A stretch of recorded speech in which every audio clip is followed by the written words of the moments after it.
welcome, Francis Lucille, to A Traveling Lighter. I'm very grateful to you for joining us. We've tried to arrange previously for you to be a part of the channel, the YouTube series, Four Simple Questions.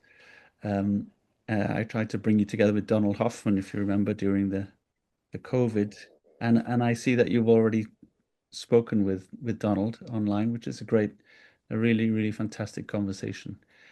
And what came apparent to me in that conversation is how you really span these um, two worlds, Advaita and science, in a way that I don't think anybody else, not since maybe David Bohm, has done. So what I'd like to do, with your permission, is to actually ask the questions that we do in Four Simple Questions, and for you to play the scientist and the non-duality teacher. Um, Okay. Is that okay? Because I find it fascinating that you could have such deep knowledge of both areas, um, more than any Just other let's be profession. clear. Yeah. I am a scientist by formation, not by profession. Yes. Yes. But you have that understanding of science, and for most uh, I would say neo-Advaita people, science is just another story. But I have the sense that you don't think so. I think science can be actually a useful tool of inquiry, in parallel with self-inquiry. Maybe I'm wrong in that assumption. Um, Yeah, I'm not sure about that. okay, well, let's find out. So let's start with the first question that when we bring these scientists and non-duality speakers together, we ask them, "Who are you?" Well, if it is a fundamental question, I am my consciousness rather than my body. And I have no evidence that this consciousness, which is, let's define it first. I call consciousness the reality which is hearing these words right now. That's my definition. And that is a fact that these words are being heard, perceived, which is beyond any doubt. That's why it authorizes me to use the word reality. There is an element of reality that attaches, so to speak, or that is inherent in or to hearing or to perceiving generally. So consciousness is the reality which is hearing these words right now. Because most of the time when we talk with scientists in neuroscience, science, etc., they use the word consciousness in a very different meaning. They mean mostly the content of consciousness, not the reality that perceives. And whenever they mean the reality that perceives, then they make an implicit assumption, which is very simple. Consciousness is dependent upon, this reality, which is hearing my words right now, is dependent upon and limited by this human body, this human body-mind apparatus. And then, having made this assumption, they come to the hard problem of consciousness, which they define as such. How comes the body creates consciousness? How does consciousness emanates from, is created by this human body? They call it the hard problem of consciousness. But we have to be very clear that this hard problem of consciousness is hinged upon a hidden assumption, which is the one I just mentioned, that consciousness emanates from the body and not the body from consciousness. In other words, that consciousness is limited by, dependent upon the body. And that is simply a kind of religious belief. Why? Because there is no evidence whatsoever that establishes that consciousness is dependent upon the body. There is no scientific evidence, because scientific evidence is based upon phenomenal observations. And we have never seen an open skull with consciousness in it. And the surgeon showing his trainees, you see this little dot here? It's red, it means that's consciousness. No. Come on, there is no such physical, scientific evidence. It's just a belief system, but it is so deeply, we are so deeply conditioned from childhood by society, everybody, that this very simplistic notion that consciousness is dependent upon the body, that consciousness is not primary, but is derivative, has become a fact, a perceived fact, which is not a fact, a postulate, a belief system, a religion. Yes, yes, but do you not give credit to science as something quite different in the history of humanity, because it's always looking for the falsifiable? We've moved as a civilization through the Copernican revolution from thinking that we were the center of the universe. There's a kind of revolution in biology where we're more biota than human, So science is always shifting how the story we tell about ourselves. And the reason I did the Four Simple Questions is because it seemed when I listened to some neuroscientists, they sounded like non-duality teachers. No, possibly, yes. Yes. Yes, but most of academia are part of this huge congregation of the body being the creator of consciousness. Right. Well, panpsychism is a very, very popular theory at the moment in the study of consciousness. And I don't know what enlighten me. I don't know how to define panpsychism. That everything is conscious. I don't think it's exactly the same as the Advaita idea that consciousness is no, primary. In Advaita, there is nothing else than consciousness. Yeah, yes. So if that's your definition, there is, but the fine point is how you define consciousness, right? Yes, yes. That's a fine point here. Yes. Because you may implicitly assume that consciousness, that there are objects, right? Some sentient, some insentient, some perhaps sentient. This human body being one of those, this human body is endowed with consciousness, so are other human body, and so are the rocks, the mountains, the planets, the universe.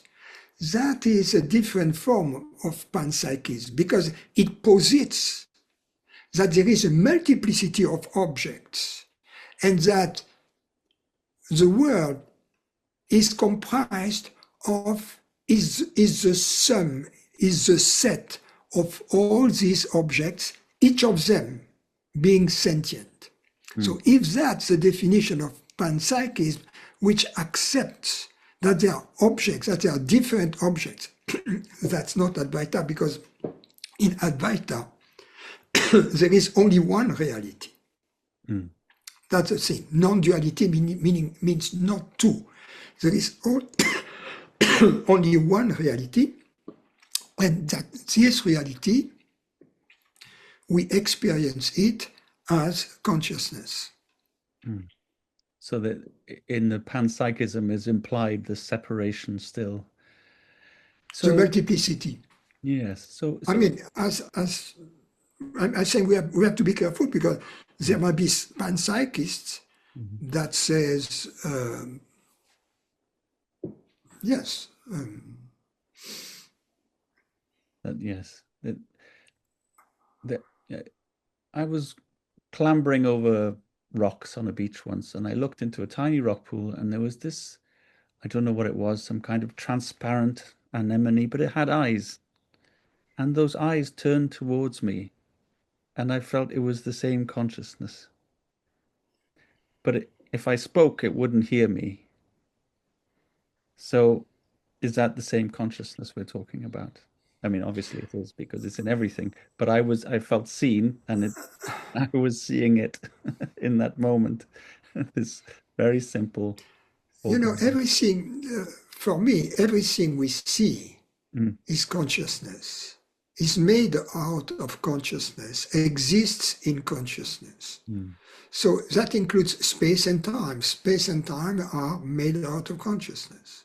mm, So there is something which is prior to space-time, which is consciousness. And you know, there are many great physicists who share this view, or who share this view. For instance, Max Planck, mhm, one of the founding fathers of modern physics, says we have to consider consciousness to be primary.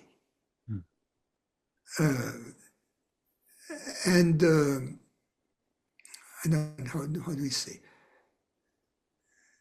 And the world derivative or something like that. So he emphasized, because, you know, that through which we know everything has to be as real as everything we know, because something which is not real cannot really see, right? So if there is anything real, whatever sees it, which is defined as consciousness, has to be as real as what it sees. mm. An illusion cannot see something real. And for you, Francis, this is not just an idea. It's not just a proposition. It's the experience. It's the lived experience. But it, you know, it's the experience for each of us. We share the same experience. It's just that our interpretation of it Mm, is different.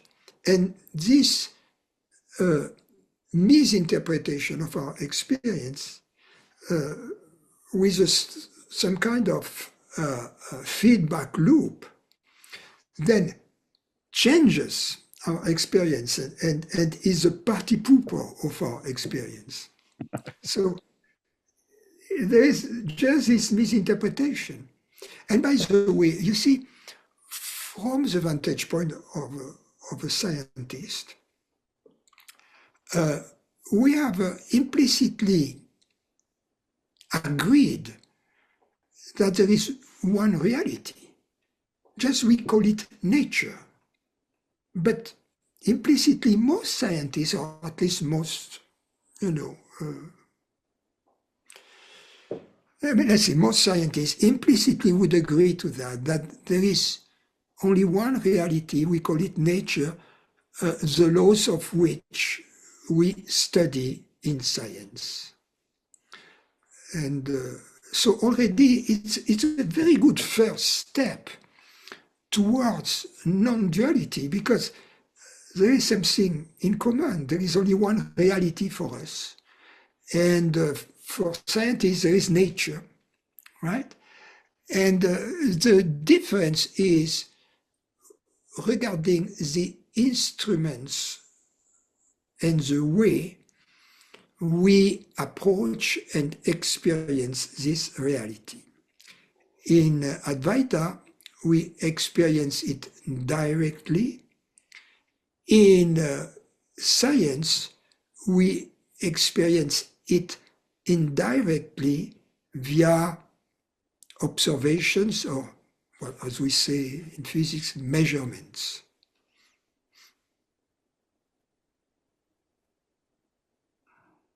mm.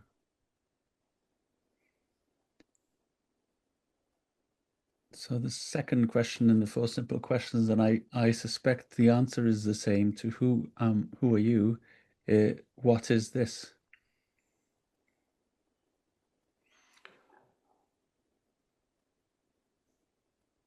this is me as consciousness. That is me as consciousness. Just as the reality is like the ocean, and the this and the that are like the waves of the ocean. So the waves don't have a separate existence from the ocean, but the ocean exists independently from each wave. So the waves are the objects. The ocean is the ultimate reality of the objects. You know, there is, regarding this, I was mentioning that there were many really creative top physicists of the 20th century and of the 21st century, but mostly of the 20th century, who shared this view, either knowingly or less knowingly. Knowingly, someone like Schrödinger. Schrödinger knew about Advaita, and he was really a follower of that. But others, let's talk for instance, I mentioned Max Planck, but John Wheeler. John Wheeler, there is an interesting drawing he makes in which you have an eye, let's put it this way, you have an eye like that, right? You have the world here, and this eye connects with the world in one single. In other words, the reality that sees, which I call consciousness, and the reality which is seen, seem to be different only in the separate in the act of seeing, but in fact, they are joined at the hip, so to speak. They are the same reality. So that this deep intuition, there is only one reality, you see. Yes, I had the privilege to meet David Bohm, who was an eminent quantum physicist. And for him, the understanding of this fundamental ground of being, or what he called the implicate order, in comparison with what he'd experienced of the world, and you know, he was involved in the Manhattan Project tangentially and all that kind of thing. I think it was a cause of great suffering for him. So there was this kind of incredible intellectual understanding of what the quantum physics was pointing at, and the immense suffering that we have in the world. And those two were very difficult to, I think, for him to live with, I would say. There was a struggle going on there. But it's interesting how you can talk about these physicists and about that knowledge, but unless it's lived, and it's living it is the thing that would, I assume, relieve us of the suffering which this misunderstanding, which you mentioned, causes. Yes, and the problem that there are obstacles to that. The first obstacle is on the side of the, you know, the ignorance, which is a belief that we are a separate entity, that meaning that this consciousness, which is hearing these words right now, is a separate reality and a limited reality. That's what I call ignorance, not the fact of not knowing how to speak languages, make additions, etc. No, not this kind of ignorance. It comes from a Sanskrit word called avidya, which is in fact the misunderstanding of what we are. And this ignorance exists on both levels. I compare it to an iceberg. You have the emerging part of the iceberg, which that would be on the conscious level of thought, etc., belief system we have, but that are there as thoughts and concepts we are that are deemed to be true. And then there is an invisible part, the invisible part of the iceberg, which is a kind of a deeper level of feeling to be separate, an unpleasantness, deeper fears and desires. So the obstacle is on both levels. On the upper level, belief systems people are attached to. You know, I used to be like that. You know, I was brought up an atheist and a scientist, so I was a hard cookie, so to speak, to convert. And so this first layer can be, for some, opened through these kind of conversations we are having. But then, even when this first liberation has taken place, there are remaining obstacles on a deeper level. And for instance, let's take an example. Let's say a scientist who agrees that there is only one reality. Then he comes back and handles his families, his relatives, his students, as if they were two separate reality, you know. That's where what is difficult then is what we understand to apply it to our daily life. You see, in other words, to apply it to, for instance, the way we interact with others. Because if you and I are the same reality, we are like two flowers on the same tree, but we depend very much for everything on the health of the roots and of the trunk. So if we see each other according to this view, our decisions will be very different from the one in which we see ourselves as two separate potential competitors or adversaries. You see, that's one example. Another example is it involves how we think. Do we authorize ourselves when things really matter to see ourselves as a separate consciousness, or are we open to test another possibility that the one that consciousness is universal and shared by all? Also the way we perceive the world and we perceive the body, because if consciousness is universal, it means that our real body as consciousness is the world. Do we see the world with this absence of separation? You know, that Krishnamurti used to say, can you see the tree without the separation? That's what it meant. That's what he meant. You know,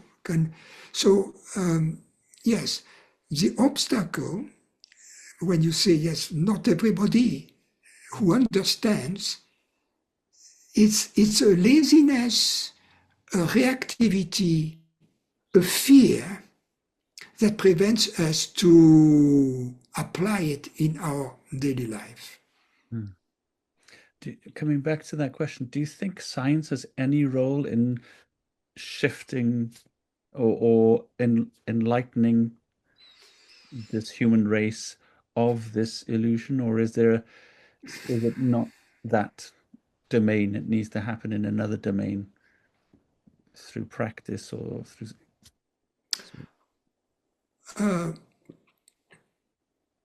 Science plays a role of its own.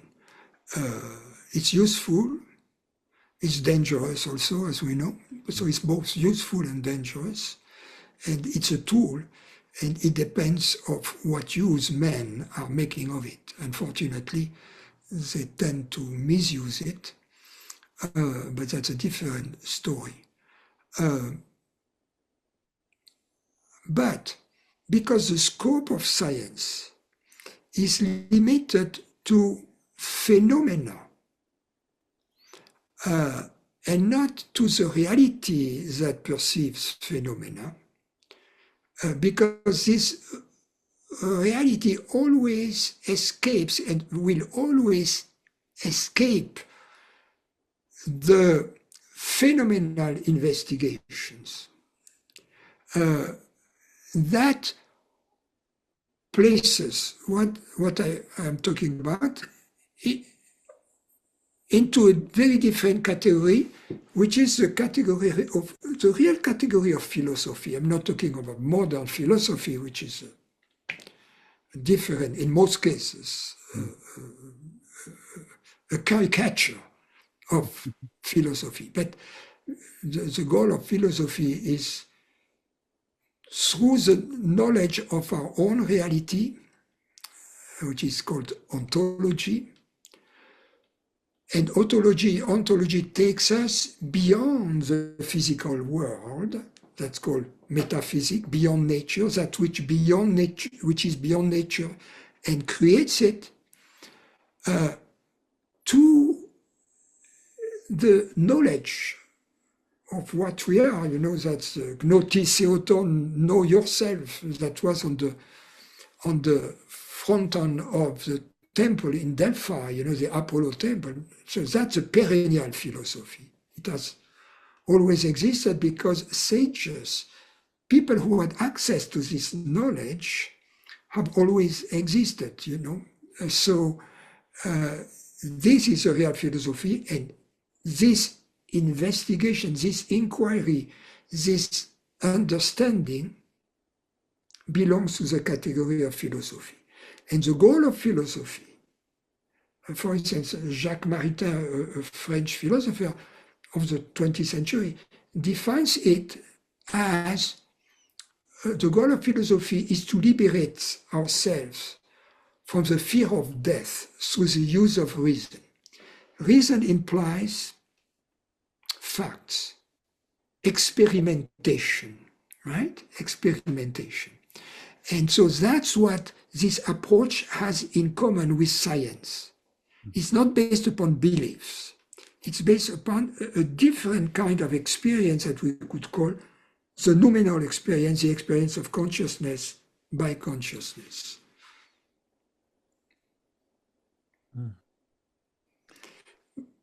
But I see them as separate. As a scientist, yeah. I see them as separate. And besides, you see, I had a conversation with Bernardo Kastrup. Yes. Right? And in this conversation, I asked him, is everything is mind? In other words, if we take the purely idealist perspective, let's say à la Berkeley, or a more sophisticated, a more non-dualist, idealist perspective, would that change the way we do science? And rightfully so, you know, I agree with him completely. He said no. I agree. It wouldn't change. In other words, science doesn't depend on what we are talking about here. It has its own field, its own way to grow and develop. However, what he says, and which is quite right too, he said, however, if scientists would be open to this view, it may help her in within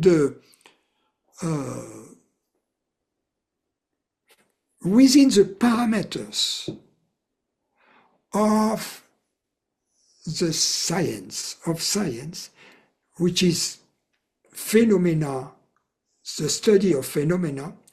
It may help them think out of the box, you see? And as a result, develop science further. It may open their minds, and as a result, it may help them in their endeavor. But ultimately, these are two separate realms. We have to give back to Caesar what belongs to Caesar, and to God what belongs to God. And that's why I'm answering your first questions. So you're not a believer in, I think the word is consilience, where somehow science and the aims of religions seem to unite, and suddenly we're enlightened because we understand consciousness, or we see consciousness as for what it is. No way, Jose. So the next question is the why. Why is this? The sage Krishna Menon, he says, if you ask the question why, you implicitly create or accept duality. Because if you say why, the question why may have two meanings. What is the purpose, or what is the origin? Yeah? So the question, why are we in this mess? What is God's intent? Or what is the cause for us being in this mess? You see? And that implies something else. That there is the cause and the effect, or that there is what is going on and the goal. In both cases, there are two things. And we have already posited duality, and as a result, whatever we talk about or whatever we stay in, we remain in that mud. So that's the most logically and rationally satisfactory answer to your question. The second answer is, we see problems only from the vantage point of a limited entity we believe to be. You see, for instance, when we are in the cosmic view, birth and death are part of the movement of life. You see, if you have movement implies change, right? Change implies that which was ceases to be, and that which wasn't yet comes into existence, right? So the death of the old, the birth of the new. That's evolution. Perfect stagnation, right, would be extremely boring because nothing would be happening, So we are in a very judicious area here, where at the same time there is life, there is movement, dynamism, right, evolution, right, but at the same time, it is not completely chaotic, because that which is now is still related to that which was before. If I look at my body in the mirror, it doesn't look like it looked 20 years before, right? But it's very similar to what it looked yesterday. So there is a continuity, but at the same time a change. So that's a nice middle ground, right? We have to understand that this human body is part of the adventure of the totality. At least we need to be open to this possibility, and that's the second answer to your question. And finally, the third answer is, remember that ignorance, meaning the belief to be a separate entity and not to be the entire cosmos, is something that you have chosen. Why am I saying that? Is because you have no evidence for it, any more that you had evidence for the existence of Santa Claus. Of course, your parents, everybody around you, the adults, were giving you this BS, right? But nevertheless, in your childish innocence, you accepted it as truth. And it was one of the first lessons in your life. You see, that trust but verify. That was your fault. When you were disappointed that Santa Claus didn't exist, it was not Santa Claus' problem. It was your problem.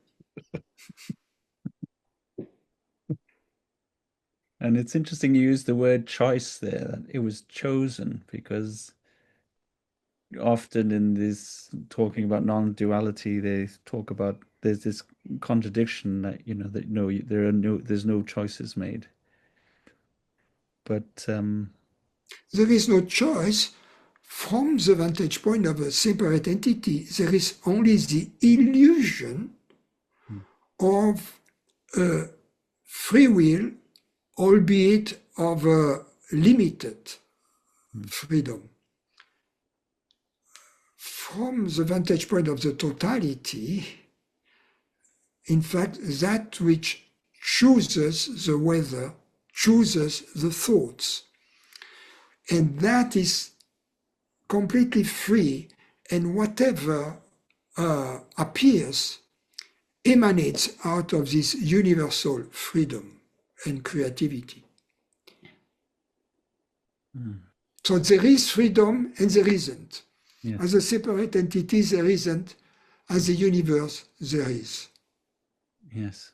One answer that's come to me to this question relates to one of my favorite films. It's The Miracle Worker, about Helen Keller, I who was haven't seen it. oh, it's beautiful, with Anne Bancroft plays her teacher. So Helen Keller grows up very loving parents, but she's from I think it was measles or something in her childhood. She's deaf, dumb, and blind, and they care for her, but she's feral. She's totally out of control, and they don't know what to do. So Anne Bancroft plays this teacher who comes and tries to teach her sign language, so she's signing in her hand. And trying to get her to connect the word with the object. And the whole film is this struggle between this girl who's living like a savage and this teacher who's trying to teach her that things have names. And there's this beautiful moment where she connects water with the sound war and the signing. And then the world of meaning opens up to her. But it's the meaning of things having names. So that's a kind of thing that we want to try and escape, what she discovers. But the beautiful thing is, up to that point, the teacher's been very aggressive with her, very aggressive. Uh, I don't think they could make that film now because of the aggression she has with this child. But then she can sign love, that she loves her. So it's almost like we have all these, the separation is there for us to be loved, to recognize that we're loved. That's what came to me from that. I don't know if that makes sense. So it's almost like a separate. Yes, when there is a moment when we share Yes. understanding. Yes. You see, it's a moment of love.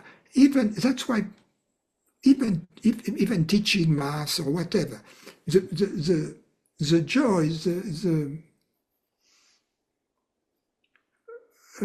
reward for the teacher is when it clicks, when this understanding is shared. And of course, here it's a very powerful moment because so much pressure has been building up, right? And all of a sudden, finally, up, it happens, right? But under any form of understanding is to share meaning. And when we share meaning, in fact, we know our oneness as consciousness. The words carry information.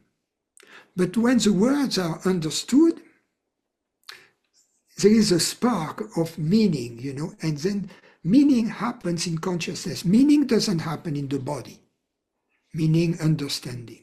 You know, nothing physical has meaning. Computers, I mean, people are crazy right now. They think computer or AI has access to meaning. How childish is that? How childish is that?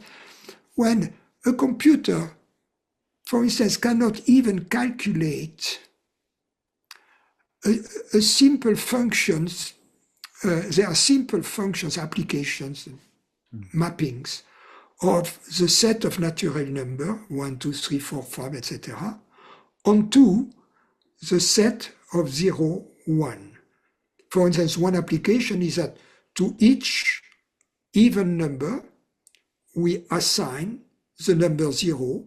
To each odd number, we assign the number 1.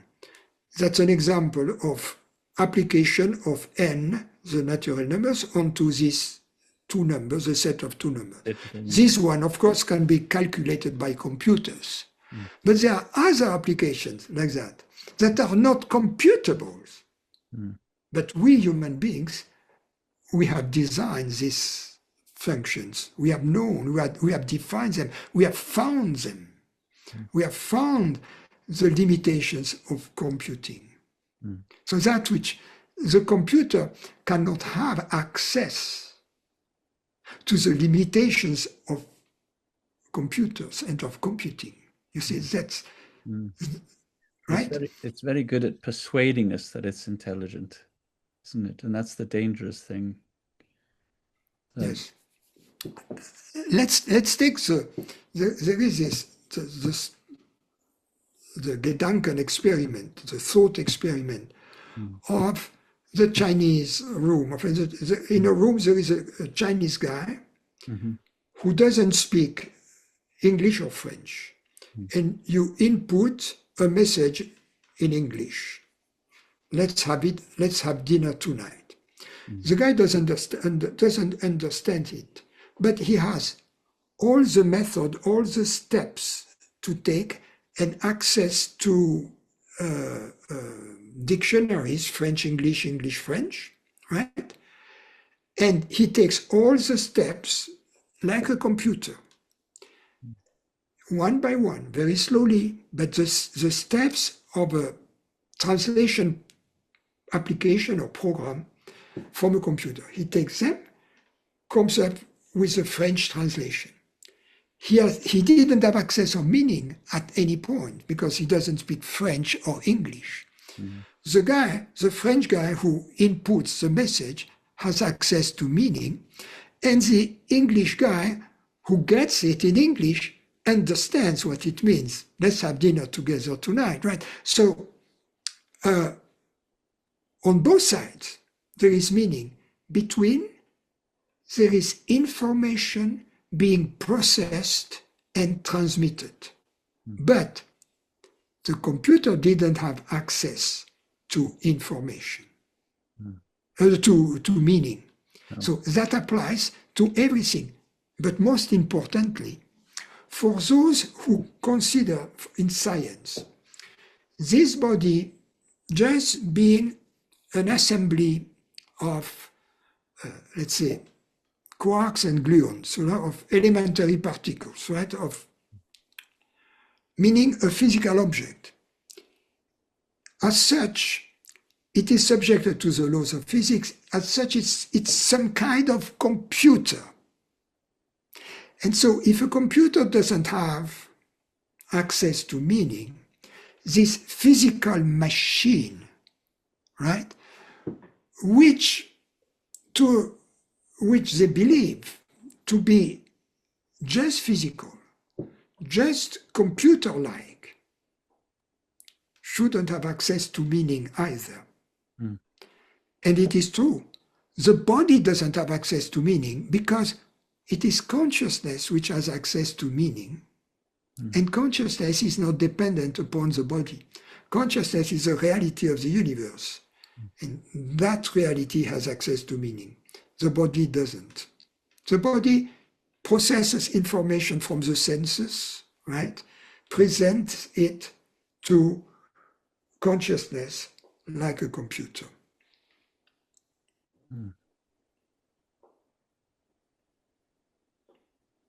So the last of the 4 questions, and this is one that I felt often people answered shyly, I could say. And the question is, what's it like to be you?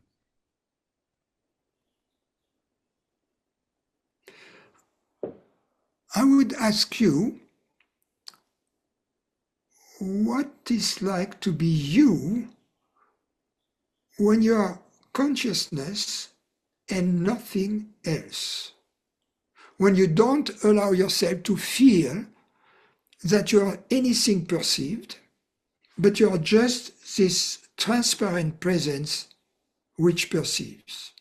Because no matter how I describe it to you, I'm not shying away. No, no, no. But the description is not the experience, right?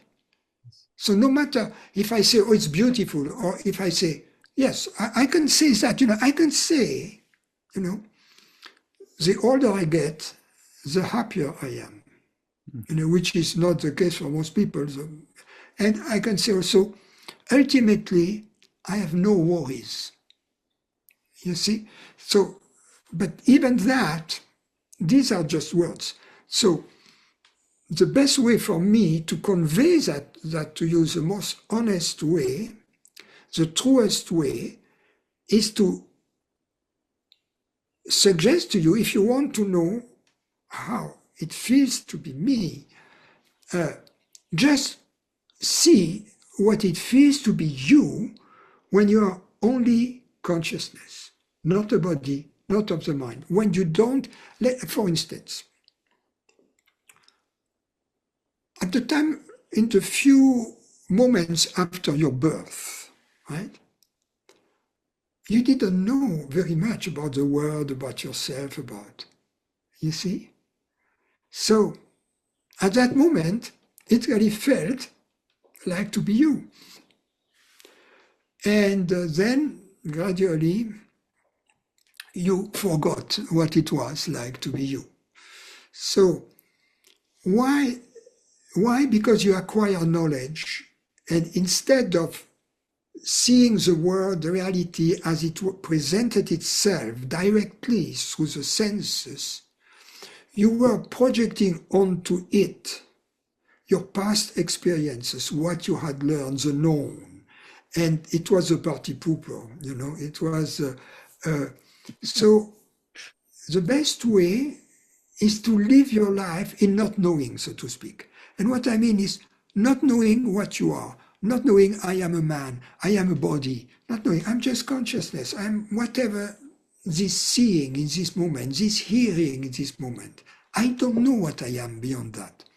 That's the best way to convey to you what it's like to be me, because what it's like to be me, it's like to be you.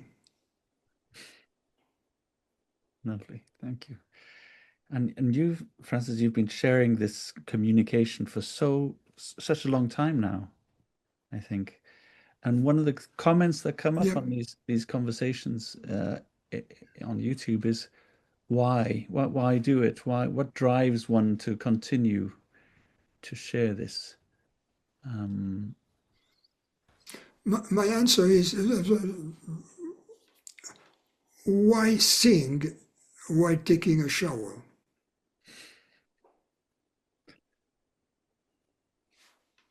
I'm singing in this universal shower. I don't care ultimately. That's my spiel, That's what I like doing. Some people said I used to like playing the flute, right? But I prefer, that's my song.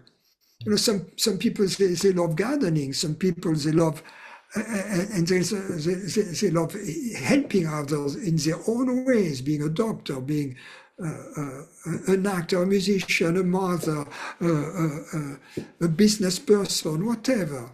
You know, it doesn't mean when we get this liberation from burden that we have to become a teacher. You see, that's a common misunderstanding. Most people who are really free, they don't teach because they don't necessarily have the vocation for that.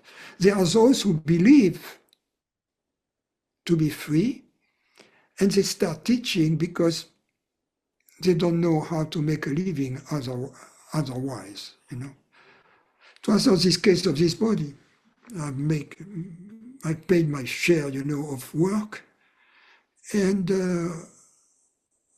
I know how to make a living. I was, so it's not. So I don't do. I do that really out of love of sharing this understanding. Because I think even It's not a chore. It's never been. No, Krishnamurti stopped speaking for about 10 years, didn't he? Because he just wanted to check the motivation behind it, I think, or what it was like to not be doing it. So that. Well, Krishnamurti was a different case. I mean, he was my first teacher. Then I understood his limitations. Would you like to say more about that? He was my first teacher as well. Yeah. He was my upaguru, you know, the one who takes you to the path. There were two things in his teaching that bothered me. One was that it seems that nobody has really liberate himself, you know. He was telling these old ladies, you know, who were in the first row, you know, you have been following me for 30 years, we didn't understand it. But if you read his book, he never acknowledges anybody. The second thing is that about the traditions, Buddhism, Advaita Vedanta, and whatever, he never acknowledges anything. So I went to Sanan, to one of his retreats, and I asked him a question. And by then I had already met my teacher, Jean Klein, but I still was wondering about Krishnamurti. So I asked him, okay, what you say using different words for consciousness or for mind, but basically seems to me very analogous to Advaita Vedanta. And he went answering, but sir, do you think that the starvation that is going on all over the world right now is a dream? But sir, do you think that the misery that is afflicting, you know, most of mankind is a dream? But sir, do you think that the almost constant state of war is a dream, etc.? Having read all of his books many times, this answer was so predictable. It was scripted. It was like that. And by then I had met my teacher, and my teacher was in the now always. And so his answer had always something that was opening a new vista, you see, something coming out of left field, so to speak, you see. And then I said, oh. And then on the same summer, then I went back. It was the first summer I spent with my teacher, whom I had met 6 months before. And he was also in Switzerland. So I went to meet him, and that I started a very close cooperation with him. But I mentioned my problem with Krishnamurti, the two problems I have mentioned to you, but most importantly, the one about, well, if you have taken nobody to this liberation, how can I trust you? You know, that you can with me. And when I said that to my teacher, my teacher's answer was, when I met my teacher in India, so that's my teacher speaking, when I met my teacher in India, I asked him 3 questions. First question, are you happy? Yes. Second question, does your happiness depend on health, wealth, recognitions by society, etc., etc.? No. Third question, can you take me there? Yes. And when my teacher, we were in the mountains, you know, above Montreux, with the Alps and so on. And when he said yes, I felt a weight in me of this impossibility. I was like a wall banging against with Krishnamurti.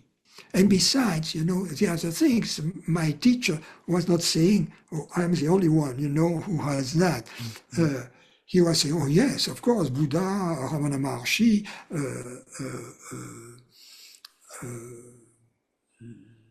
who else?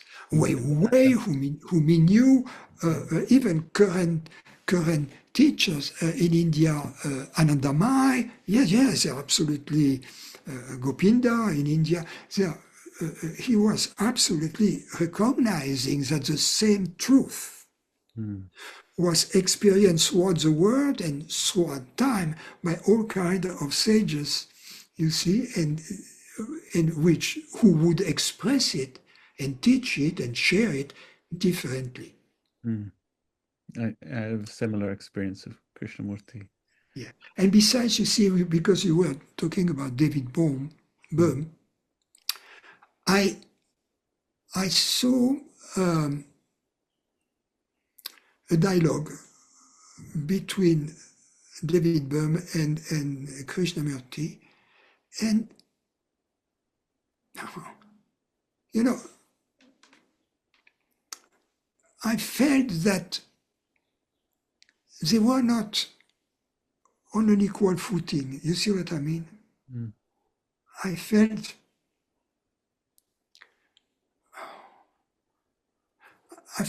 in a sense more humility in David Bohm than in Krishnamurti. There was something that bothered me, perhaps it was me. And also what I felt at that moment, listening to this dialogue, after having been with my teacher about 10 years, you know, I felt that what was coming from Krishnamurti was the truth, some aspect of it, but very diluted. Whereas with my teacher, it was like the pure thing, you know, just the thing. Another way to explain that is that with Krishnamurti, it was being on orbit around the truth, that Krishnamurti would say, okay, no, not so far, oh, let's be cautious there, let's not go there, you know, that it was in orbit around it. Was my teacher, it was radial direction, you know, directly to it, you know. But I have, you know, great respect. He was a great man, you know, and I feel gratitude for life to have put me on my way, on my path, on the path to the truth through this manifestation called Krishnamurti. Some people say that he was never separate. He was born like that, so didn't know how to speak to separate people. So, but I'm not sure about that. And that the suffering of the world brought him here, he said. So it was very much, that was the emphasis constantly on the suffering and the urgency. And for me as a young, like a 16-year-old going to that urgency to change, that pressure. Yeah, it's beautiful. Yeah. It was very difficult to live with because, you know, we can't do it ourselves in one sense. Yeah, but that's a problem he was conveying, you know, this type of impossibility. What does he mean, you know? Yeah. Okay, he has this extraordinary experience Then he writes this notebook for 6 months or so, where he describes his experiences. And that also, what I talk about is not phenomenal experiences, like the ones he was describing. That may happen, but it is not the essential aspect. Yes. Yes.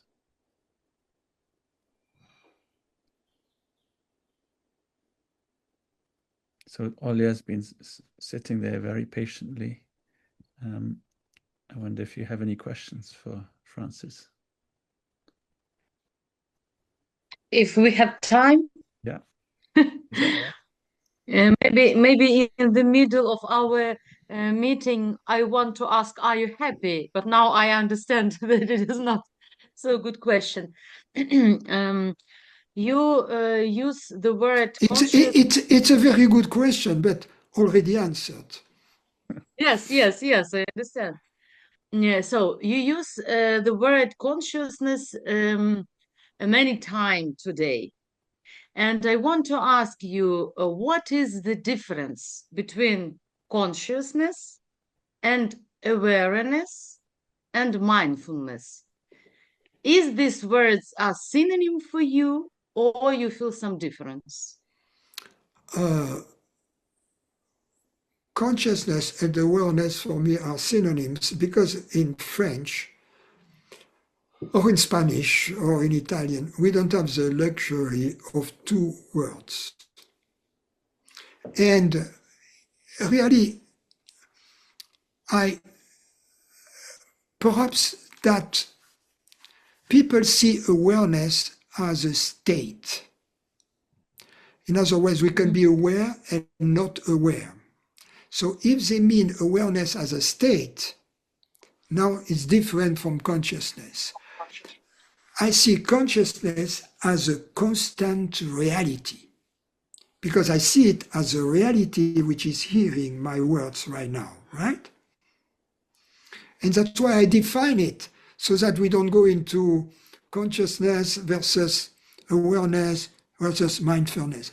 I can see, for instance, that in Zen, more precisely, the Buddhism of the original Zen in China, like the patriarch, like Huang Po or Wei Neng, etc.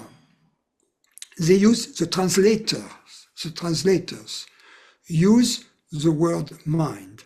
And what they mean is what I mean by consciousness, right?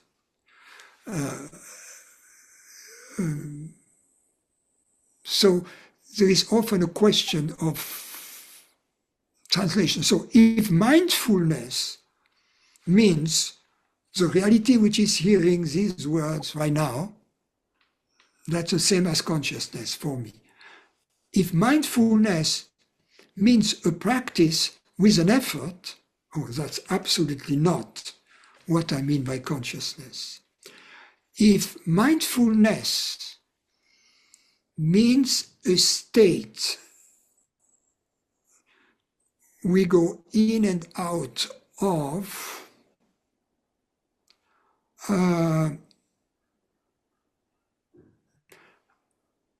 I use meditation in two ways. One of the way I use it is when we don't believe to be a separate consciousness. Then it's possible that mindfulness means whatever it feels like to be me, when we don't believe to be a separate consciousness. Then that would be something that corresponds to a word I use in my teaching, which would be a form of meditation. Another definition of meditation is the understanding that because we are consciousness is always in meditation. So all beings are always in meditations at all times. But they don't, sometimes they are in ignorance, but they are always the same consciousness. So mindfulness doesn't mean for me, for instance, oh, I have to be attentive to everything, okay, like I am eating, and I'm taking a little bit of brown rice with my fork, and then I'm taking it to my mouth. I'm very aware of it, and I'm eating it. And then I am chewing it for 2 hours, very aware of each chewing, and after that I get enlightened after all this chewing. That's not what I mean by mindfulness.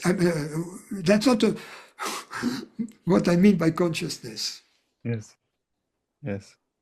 And attention is a kind of contraction of awareness. Is that right? Or is it awareness plus will? A consciousness never gets contracted. Attention is something that appears in awareness. Let me take an analogy. You're watching a movie, right? You're watching a movie. And in this movie, there is a traveling, and you see a city, right? And then they zoom at night, right? They zoom onto a window, and then they go into the room and you see a person.